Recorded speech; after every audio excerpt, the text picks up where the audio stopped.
syndrome Gilles de la Tourette, maladie des tiques. Définition. Le syndrome Gilles de la Tourette, sergent, se caractérise par la survenue de tics sonores et moteurs. Les tics moteurs sont des mouvements soudains, brusques et involontaires, toujours exécutés de la même manière. Les tics sonores consistent en des phrases ou en des mots insignifiants que le sujet prononce à voix très haute, de façon incontrôlée. Pour répondre au diagnostic de sergent, le patient doit au moins souffrir de 2 tics moteurs et d'un tic sonore.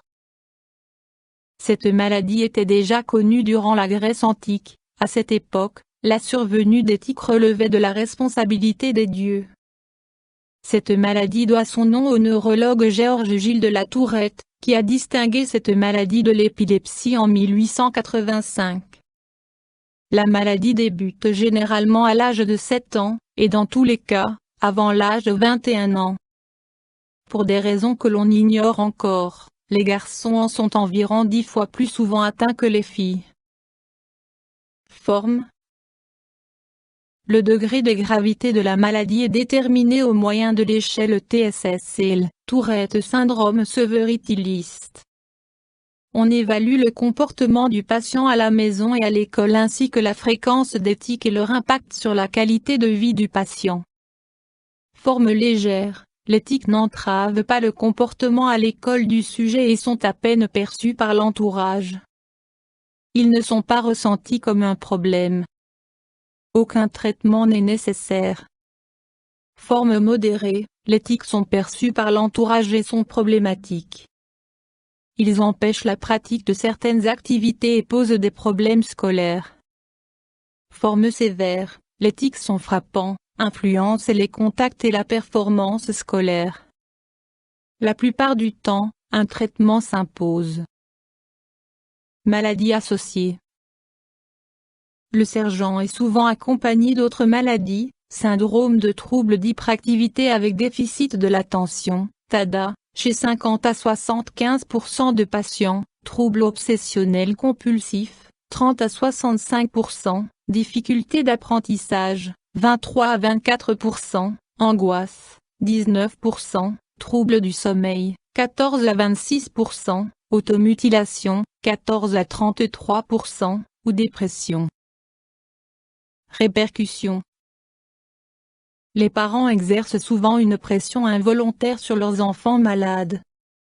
Ils souffrent souvent plus de la maladie que l'enfant et souhaiteraient à tout prix pouvoir cesser ces tics.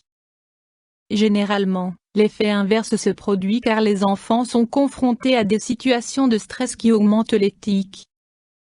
C'est un cercle vicieux.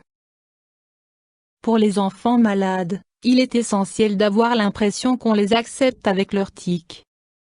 En règle générale, les patients apprennent des techniques leur facilitant la vie au fil des années.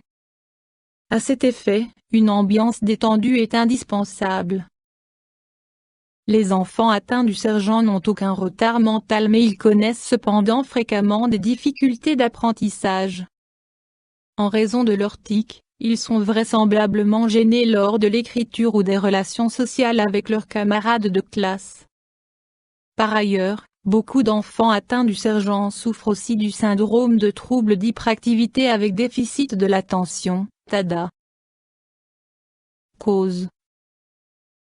Pour le sergent, on suppose que le contrôle cérébral des mouvements est perturbé en raison d'un trouble de maturation du cerveau. Des études ont démontré que pour les personnes victimes de la maladie, les régions cérébrales correspondantes étaient formées et irriguées différemment que pour les personnes saines. La dopamine, un neurotransmetteur impliqué dans la transmission des informations, semble également jouer un rôle dans la survenue de la maladie. Toutefois, les mécanismes cérébraux précis à l'origine des tics sont encore inconnus. De même, le défaut génétique responsable du sergent n'a encore pu être trouvé. Il est cependant certain qu'un adulte atteint du sergent a une probabilité de 50% de transmettre la maladie à ses enfants, avec des degrés de gravité différents en fonction du sexe. La maladie est 4 fois plus fréquente chez les fils des personnes atteintes du sergent que chez les filles. Néanmoins, on part du principe que seuls 10% des enfants génétiquement prédisposés présentent un tableau clinique suffisamment important pour que les tics soient reconnus. Troubles, symptômes. Dans 90% des cas, les premiers signes de la maladie survinrent avant l'âge de 11 ans et le plus souvent, entre 4 et 7 ans. Au début, des clignements peu suspects des yeux et des mouvements saccadés apparaissent. Chez près de la moitié des sujets concernés, les tics augmentent progressivement et atteignent leur point culminant entre la puberté et l'âge de 26 ans. Chez certaines personnes, les tics disparaissent complètement. Chez les majorités de patients, 70%, ils surviennent plus rarement à l'âge adulte. Les situations de stress peuvent accentuer les tics. Toutefois, les tics augmentent aussi souvent durant les phases de relaxation. Les tics peuvent cesser momentanément voire disparaître puis ressurgir soudainement. Les parents ou les proches des patients soupçonnent souvent des causes psychologiques. Les reproches que se font les parents vont de la mauvaise éducation à l'alimentation malsaine. Examen, diagnostic. Le diagnostic repose sur les symptômes et sur l'évolution de la maladie.